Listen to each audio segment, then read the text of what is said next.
to another episode of Breadcast Gaming Talk. Back in November of last year, I did my discussion video on the game Warhammer Chaosbane. When I did that video, I did after only having played about 5 hours of the game, and then I stopped playing it because I had gotten bored of the game. Well, I decided to go back to Chaosbane and finish it. And with that, I wanted to give my updated opinion on the game once I had finished it, and that's why I'm here now. My original video, I compared Chaosbane to the Diablo series, and I still stand by that comparison because I did find that Chaosbane is basically exactly like Diablo 3, but a little less interesting.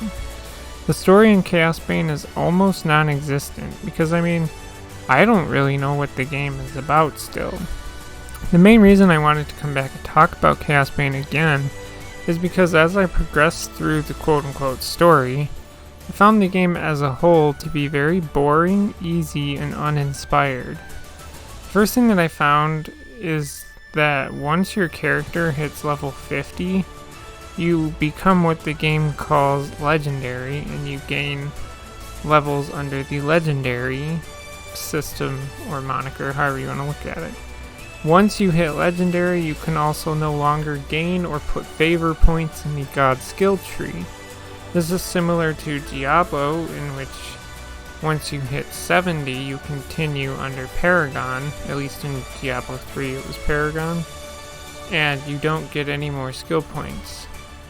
It is also kind of similar to the Elder Scrolls Online, but ESO has a whole different system for what you do with champion points. I don't know if I touched on this in my original discussion, but another aspect that makes it similar to Diablo is loot.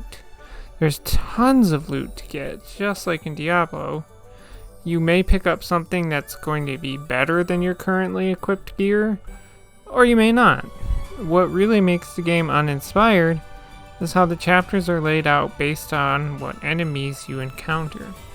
Most of the enemies in the 4 chapters of the base game are all in the Grand Alliance Chaos. Chapter 1, you fight the Blades of Khorne. Chapter 2 is all about the Headed Knights of Slaanesh. Chapter 4 is all about the Disciples of Teznik. I don't remember what was used in Chapter 3, but you get a sense of what I'm talking about here. Then you have the first DLC called Tomb Kings, which is the only DLC for the game that adds to the story. It also incorporates the Grand Alliance death into the game by having the DLC focused on the Ossiarch Bone Reapers. I actually liked this DLC. The going inside of these tombs were pretty cool, but after, going into one of them, they all kind of look the same, so it's kind of just like, yeah, this is kind of boring and uninspired, like most of this game is, but it was cool the first few times. The 6th chapter of the game goes back to Grand Alliance Chaos and focuses on the Maggotkin of Nurgle. The last thing is that the game is very easy, even on higher difficulties, and this kind of makes the whole game kind of underwhelming.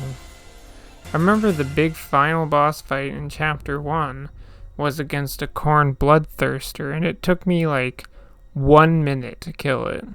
Same can be said for the big final boss in the base game of Chapter 4. So, I do still like this game, but as I have stated now and back when I did my original discussion, the game is kind of just boring. One thing also is that the music is boring because it seems like the game has one song that plays for the entire game. If you like action RPG games like Diablo and you like Warhammer Fantasy and or Age of Sigmar, I would say give Chaosbane a shot. I'm really glad that I went back and finished this game. That's all I have to say, so if you want to add to the conversation, leave a comment below. As always, thanks for listening, and goodbye.